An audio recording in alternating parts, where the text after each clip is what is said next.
En esta mañana quiero llevaros a tres historias de los evangelios. Vamos a echar un vistazo a los 4 evangelios. Sabéis que en los evangelios se repiten a veces las historias, y cuando las historias se repiten es bonito verlas en las distintas perspectivas de los evangelistas. Así te puedes hacer una idea más grande y más clara de esas historias. Así que vamos a ir repartiéndonos entre Mateo, Marcos, Lucas, Juan, a ver estas 3 historias. Todas tienen una cosa en común. En las 3, Jesús pasó de largo. Porque hay momentos en los que Jesús pasa de largo. Y es lo que vamos a ver en esta mañana. La primera de ellas la encontramos tanto en Mateo 14 como en Marcos 6 y Juan 6. Y vamos a comenzar con el Evangelio de Marcos para entonarnos en cuál es esta historia y qué ocurrió con ella. Vamos pues al Evangelio de Marcos, Marcos 6, 45 en adelante, y veremos en ella el contexto. Os pongo ya, vamos a ver que Jesús había multiplicado los panes, recordáis, ¿no?, la multiplicación de los panes y los peces. La gente estuvo muy contenta con ese milagro, tan contenta que decidió que Jesús tenía que ser el rey de Israel. Y cuando quisieron coronarle rey, Jesús tomó a sus discípulos y los largó, como suelen decir, los echó de allí y se quedó solo a despedir a la multitud. Y ahí, en ese momento, comenzamos la historia de Marcos. Marcos 6, a partir del versículo 45, nos dice: enseguida Jesús mandó a sus discípulos a subir a la barca e ir delante de él a Betsaida, entre tanto que él despedía a la multitud. Después de despedirse de ellos, fue al monte a orar. Cuando anocheció, la barca estaba en medio del mar y él solo en tierra. Así pues, Jesús ya ha despedido a la multitud, sube al monte, él ya solo, y desde allí comienza a orar. Anochece y los discípulos que iban en su barca con 4 aguerridos marineros, y habían ya llegado, cuando Jesús sube al monte, habían llegado ya casi a la mitad de su camino. Y Jesús desde el monte podía verlos. Y él comienza a orar. Y va pasando el tiempo. Vamos al Evangelio de Juan para hacernos una idea del tiempo, de cómo iba pasando ese tiempo de los apóstoles en la barca. El Evangelio de Juan, en el capítulo 6, él también nos habla de este hecho y nos da algún detalle interesante. Juan 6, 18 y 19 dirá: y el mar se encrespó por un gran viento que soplaba. Cuando habían remado como 25 o 30 estadios, es decir, como 5 o 6 kilómetros, vieron a Jesús que andaba sobre el mar y se acercaba a la barca. Así pues, no era una tormenta en sí, era una tormenta de viento, no había lluvia, no había relámpagos, pero ellos que estaban remando se encontraron con un viento contrario muy fuerte. Intentaban remar y cuanto más intentaban remar, el viento más les tiraba para atrás, y así estaban avanzando muy lentamente. Ellos habían avanzado solamente 5 o 6 kilómetros hasta el momento en que Jesús decide ir a ellos. ¿Cuánto tiempo había pasado? ¿Cuánto tiempo había dejado Jesús? Había estado observándoles y esperando el momento de acercarse. Vamos nuevamente al Evangelio de Marcos. Volvemos a Marcos 6. Permitidme que os vaya mareando de un evangelio a otro, pero es realmente interesante poder ver todos los puntos de vista de los evangelistas. Marcos 6:48 nos dirá incluso el momento en el cual Jesús decide bajar e ir al encuentro de ellos. El versículo del capítulo 6 de Marcos, versículo 48. Jesús los vio remar con gran fatiga, porque el viento era contrario. Y cerca de la 4ª vigilia de la noche, de madrugada, fue a ellos andando sobre el mar y quiso... ¿Y qué quiso hacer? Adelantárseles.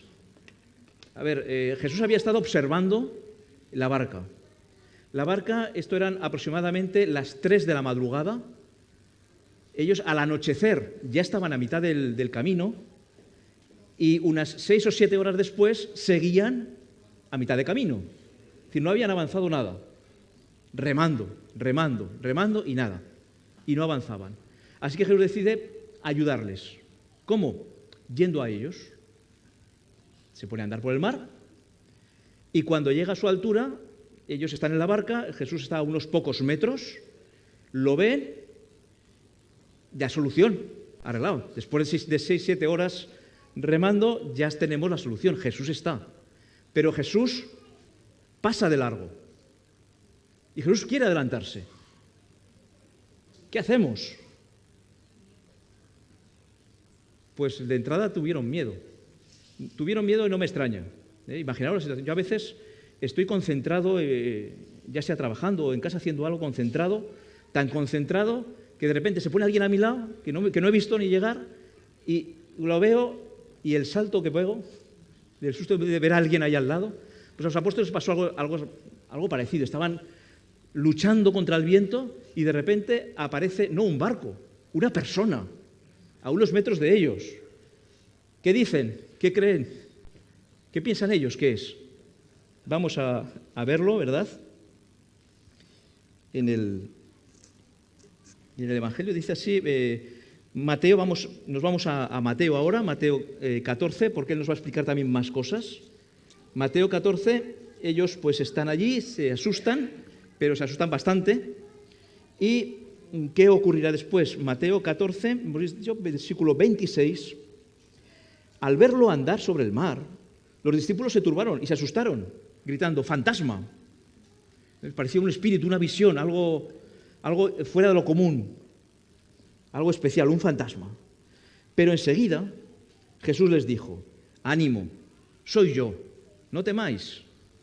Imaginaros pues la situación, ahí está Jesús a unos metros y dice, ánimo, tranquilos, soy yo, no os asustéis, soy yo. Y Jesús sigue. Entonces le dice, ¿cómo? Soy yo, vale, eres tú, pero no te vayas. ¿Por qué te vas? Así que el que reacciona allí es el que estaba acostumbrado a reaccionar, ¿no? Es Pedro. Si Pedro no reacciona, Jesús se va.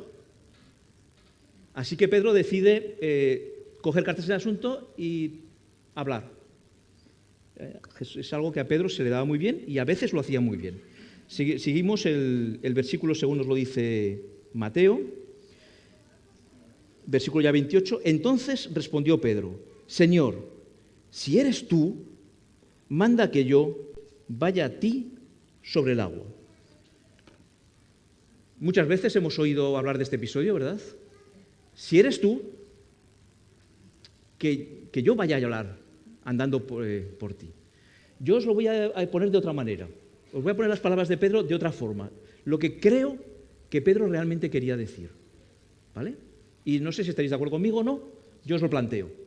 Pedro lo que estaba diciéndole a Jesús, cuando lo vio allí y vio que se iba, cuando lo vio allí, lo que él quería, lo que él quiso decir o lo que él podía haber dicho ahí es, Señor, quiero ser como tú. ¿O no es eso lo que le estaba diciendo? Yo quiero hacer lo que tú estás haciendo. Yo quiero ser como tú. Y ese era el anhelo realmente de Pedro, lo que Pedro sentía, y el anhelo nuestro. Mi anhelo es ser como Jesús. Es hacer lo que Él hace. Vivir como Él vivía. Sentir como Él sintió. Ser como Jesús. Y Pedro quiso ser como Jesús. Y Jesús le dijo, es imposible, nadie puede ser como yo. O podemos ser como Jesús. Sí, podemos ser como Jesús. Porque Jesús le dijo claramente, ven y anda. ¿Puedes hacer lo mismo que yo hago? Claro, ven y hazlo. ¿Podemos ser como Jesús? Sí, podemos ser como Jesús. Y Pedro fue como Jesús, mientras tuvo fe. Claro, llegó el momento en que esa fe flaqueó y Jesús le dijo, hombre, que no has tenido fe, que podías haberlo alcanzado.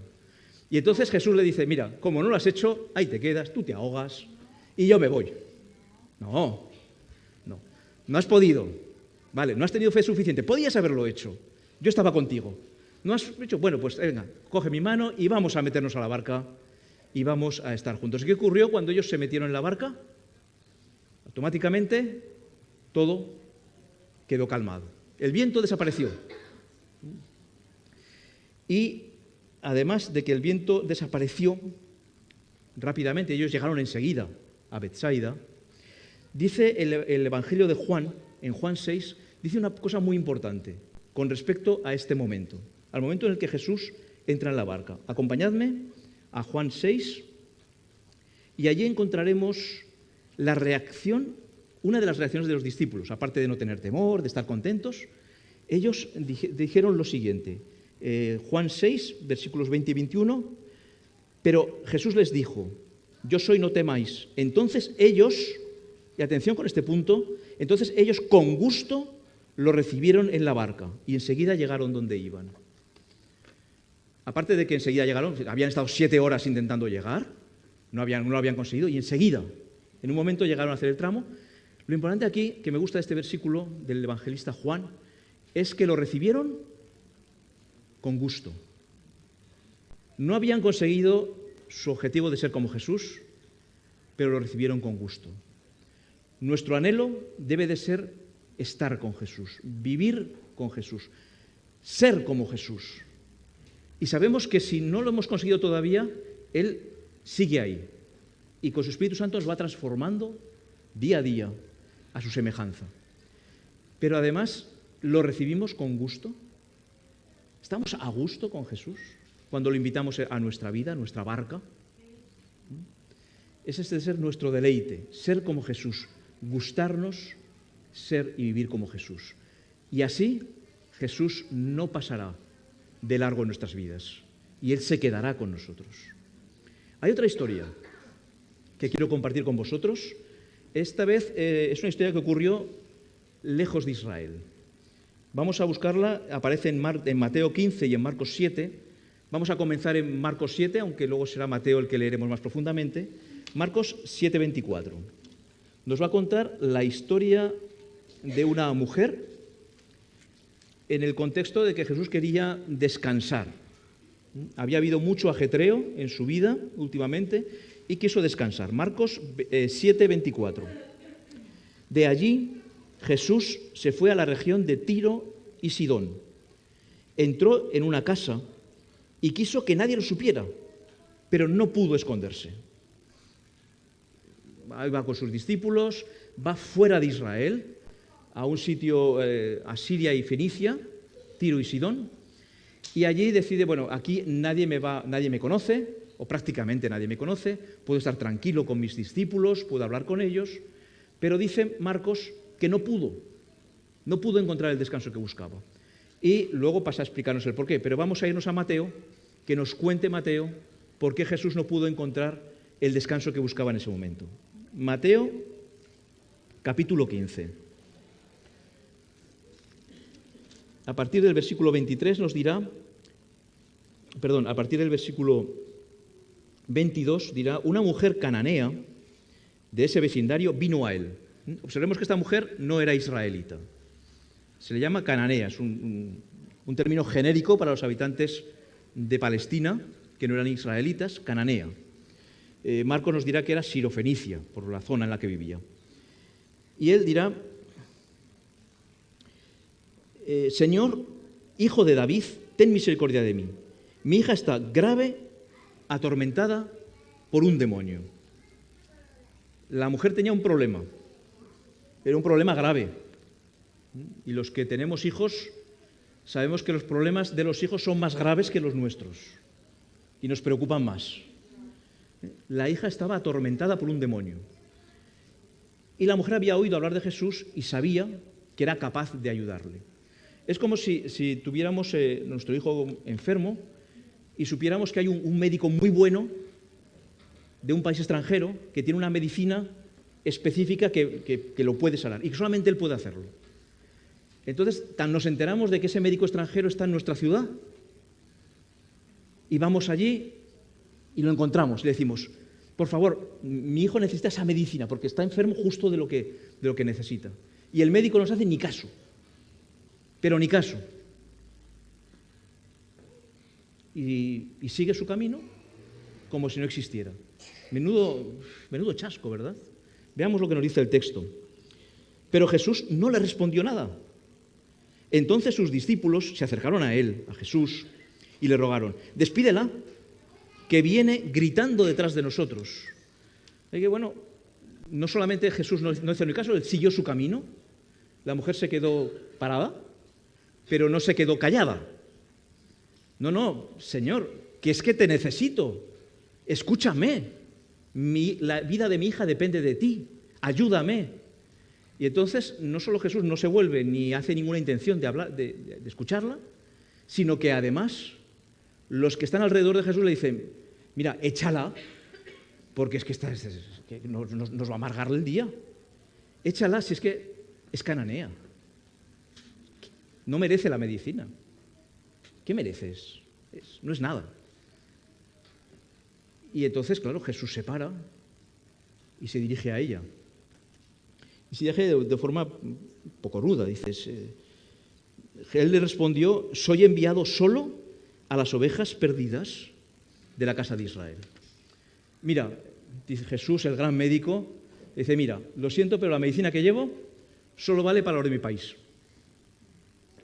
Para los demás no vale. Así que, otra vez será. Hazte judía y hablamos. ¿Verdad? Y eso, pues yo creo que nos hubiera desanimado a más de uno. Seguramente a mí me habría desanimado tanta persistencia. Pero la mujer no se desanimó y contestó simplemente lo que vamos a leerlos. Su contestación, él le dijo, entonces ella se postró ante él y le dijo: Señor, ayúdame. Ella sabía que no merecía ese milagro. Ella era consciente que todos los que le rodeaban decían que ella no valía para nada, que no servía, que Jesús no podía hacer nada por ella. Pero ella ante Jesús dijo: Señor, ayúdame. Ayúdame, te necesito. Sé que te vas, que pasas de largo, que pasas de mí. Pero yo te necesito. Y no puedo aceptar que pases de mí. Conocéis la conversación que luego mantuvo y cómo al final de la conversación Jesús dice: tu fe. Leámoslo un poquito más adelante, versículo 28. Entonces Jesús respondió: mujer, grande es tu fe, sea hecho como quieres. Y su hija quedó sana desde esa hora. Así que Jesús ya le dice: sí, tú tienes fe y yo no voy a dejar de ayudarte. Si no hubieras sido tan insistente, no hubieras recibido mi ayuda. A veces hablamos con Jesús, le pedimos ayuda y no pasa nada. Volvemos a pedirle ayuda y no vemos su mano. No notamos que Jesús nos está ayudando. Dios no responde, está callado. Pero Él nos dice: tú insiste. Tú insiste. Jesús quiere y nos pide que insistamos. Sí, ya sé que a veces responde muy rápidamente. Eso es su voluntad, Él sabe lo que hace. Pero otras veces Él espera. Él quiere. Si tú realmente no lo deseas, yo no voy a intervenir. Así que me voy a esperar. Y Él espera. Y nos pide que nosotros seamos insistentes, que mantengamos esa fe. Ahí aparentemente acaba la historia. Nos dice el Evangelio de Mateo que en esa misma hora la hija quedó sana. Pero me gusta el final de Marcos, así que os invito a buscar Marcos. Marcos 7, me gusta más el final de Marcos 7. Porque aquí nos hemos quedado con que sí, la palabra de Jesús está sana y lo sabemos, estamos convencidos, pero vamos a ver, Marcos 7:30 nos dirá: y cuando ella, la mujer sirofenicia, cananea, llegó a su casa, cuando ya llegó, encontró a su hija en cama y que el demonio había salido. Ella confió en la palabra de Jesús y cuando llegó a su casa ya estaba sanada, ya estaba, al fin había conseguido. Jesús había pasado de largo, pero había hecho marcha atrás. Y ante la insistencia y la petición de la mujer, Él había hecho. No nos preocupemos de si somos dignos o no. ¿Quién es digno ante Jesús? Entonces, ¿qué pecador hay tan pecador que Jesús no esté dispuesto a perdonarle y sanarle? Da igual. Nosotros podemos considerarnos los mayores pecadores del mundo. Podemos considerarnos las personas menos dignas del mundo, que Jesús está allí y nos quiere escuchar. No dejemos que nosotros mismos seamos un impedimento para ir a Jesús. Ni dejemos que otros que nos dicen que no valemos sean un impedimento para nosotros. Nuestra relación con Dios no depende de lo que los otros piensen de mí. Me da igual lo que Dios piensen de mí. Yo pondré lo mejor posible para ser como Jesús. Pero si los demás me dicen que no valgo, que no sirvo, que soy demasiado pecador o que grito demasiado, da igual. Es Jesús quien me tiene que juzgar, no mi hermano. Y os quiero llevar al último de los episodios de hoy, tal vez el más largo, y el único que se encuentra en un solo evangelio. Es el evangelio de Lucas. Estamos hablando del capítulo 24. En el capítulo 24 encontramos a dos amigos, un domingo, después de la muerte de Jesús, que van de vuelta a su casa, desanimados, deprimidos y muy preocupados por lo que iba a ser su futuro. Lucas 24, estamos hablando de los discípulos del camino de Emaús. Vamos a leer el contexto para que veáis hasta qué punto ellos estaban desanimados. Comienza con el versículo 13. Entonces, estoy en el 23, ¿vale? Versículo 13. En ese mismo día, 2 discípulos iban a una aldea llamada Emaús, que distaba 60 estadios de Jerusalén. Estos son unos 10 kilómetros, un par de horas andando. Iban hablando entre sí de lo que había sucedido. Y mientras hablaban, el mismo Jesús se llegó a ellos y siguió con ellos. Pero sus ojos estaban velados y no lo reconocieron. Les preguntó: ¿qué conversáis entre vosotros mientras andáis?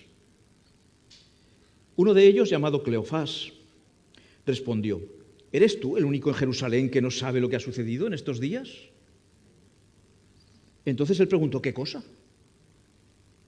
Ellos le dijeron: lo de Jesús Nazareno, un profeta poderoso en obra y en palabra ante Dios y ante todo el pueblo. Y los principales sacerdotes y nuestros gobernantes lo sentenciaron a muerte y lo crucificaron. Nosotros esperábamos que Él era el que iba a redimir a Israel. Hoy es el tercer día que esto ha sucedido. Además, algunas mujeres de las nuestras nos han sobresaltado porque fueron de madrugada al sepulcro, pero no hallaron el cuerpo. Y volvieron diciendo que habían visto una visión de ángeles que dijeron que Él vive. Algunos de los nuestros fueron al sepulcro y hallaron así como las mujeres habían dicho, pero no lo vieron a Él. Así que, conclusión de ellos: Jesús ha muerto, la esperanza mesiánica ha desaparecido, nosotros teníamos toda nuestra esperanza en Él, sabíamos que era el Mesías, pero ¿qué ha pasado? Aún parece que algunos dicen que ha resucitado, pero no nos lo creemos. Ya no esperamos nada. Así que Jesús les reacciona y les dice por qué están tan desesperados, por qué ha fallado su fe. Y Él les dirá: entonces Jesús dijo: simples y tardos y lentos de corazón, para creer lo que anunciaron los profetas. ¿No era necesario que el Cristo padeciera estas cosas para entrar en su gloria? Y empezando desde Moisés y todos los profetas, les explicó lo que toda la Escritura decía de Él. El problema de estos creyentes era que conocían la Escritura, pero no la habían sabido interpretar. Les falló la ayuda del Espíritu Santo para entender correctamente la verdad. Y como no la entendieron bien, se desanimaron. A veces podemos encontrarnos con pasajes en la Biblia que nos dejan extrañados, que no comprendemos bien. No dejemos tampoco que esto nos desanime. Llegará el momento en que el Espíritu Santo nos ayudará a verlo con claridad, como les ocurrió a ellos, a darnos ese entendimiento que necesitamos. A ellos les faltó en ese momento y Jesús empezó a suplirles su falta. y llegó el momento en que, versículo 28, llegaron a la aldea donde iban, Emaús, y él, Jesús, hizo como que iba más lejos. Bien, nuevamente, como en los dos casos anteriores, Jesús pasa de largo, los deja ahí. Y ahora os planteo una situación alternativa. Claro, como conocemos el final, pues eso es fácil, ¿no? Pero ahora imaginaros otro final. El amigo de Cleofás extiende su mano, le da un fuerte abrazo, un fuerte apretón de manos a Jesús, y dice: gracias, es que ha sido impresionante, me ha encantado lo que me has dicho de la Biblia. Y Cleofás, más efusivo, le da un gran abrazo y dice: muchas gracias, hemos disfrutado de tu compañía enormemente. Ojalá nos podamos volver a ver en otra ocasión. ¿Y qué hubiera pasado? Hubieran disfrutado de un enorme momento, de un momento, como ellos dicen, de ardor de corazón, y después hubiera pasado. A veces nos puede ocurrir, podemos vernos tocados por una predicación, por un momento entre nuestros hermanos hablando, por un evento, por una música, algo que toca profundamente nuestro corazón, y nos encontramos extasiados. Y luego, humo. Se fue. Un apretón de manos, ojalá se pueda repetir. Y adiós. Como os dije, conocemos el final de la historia, y no fue así. No se conformaron con un apretón de manos o un abrazo y un hasta luego. Leamos lo que dice el texto. Pero ellos le apremiaron a quedarse, diciendo: quédate con nosotros, porque se hace tarde y el día ha declinado. Entró, pues, a quedarse con ellos. Quédate con nosotros. No te vayas. ¿Lo estamos pasando también juntos? No vamos a terminar. Quédate con nosotros. A este respecto, Elena White, en Deseado de todas las gentes, nos comenta lo siguiente: si los discípulos no hubieran insistido en su invitación, no habrían sabido que su compañero de viaje era el Señor resucitado. Cristo no impone nunca su presencia a nadie. Se interesa en aquellos que le necesitan. Gustosamente entrará en el hogar más humilde y alegrará el corazón más sencillo. Pero si los hombres son demasiado indiferentes para pensar en el huésped celestial o pedirle que more con ellos, pasa de largo. Así muchos sufren grave pérdida. No conocen a Cristo más de lo que le conocieron los discípulos mientras andaban con Él en el camino. Y vemos cómo Jesús se quedó con ellos, cenó con ellos, partió el pan con ellos. Jesús hoy también está pasando de largo en nuestra vida. De nosotros dependerá que se quede o que siga su camino. ¿Queremos ser como Jesús? ¿Queremos recibirle con gozo en nuestra vida? ¿Queremos disfrutar con Él? ¿Queremos que nuestro corazón no arda un momentito, sino que viva ardiendo? ¿Queremos vivir en la compañía de Jesús? Él nos dice: yo estoy a la puerta y llamo. El que quiera, y abra la puerta, entraré con él. Y además, cenaré con él. Y el que cena, se queda a dormir. Y ya de paso, se queda al día siguiente. Invitemos a Jesús a nuestra vida. Vivamos con él, disfrutemos de él. Y él también disfruta cuando está en nuestra compañía. Jesús desea estar con nosotros. No dejemos que pase de largo.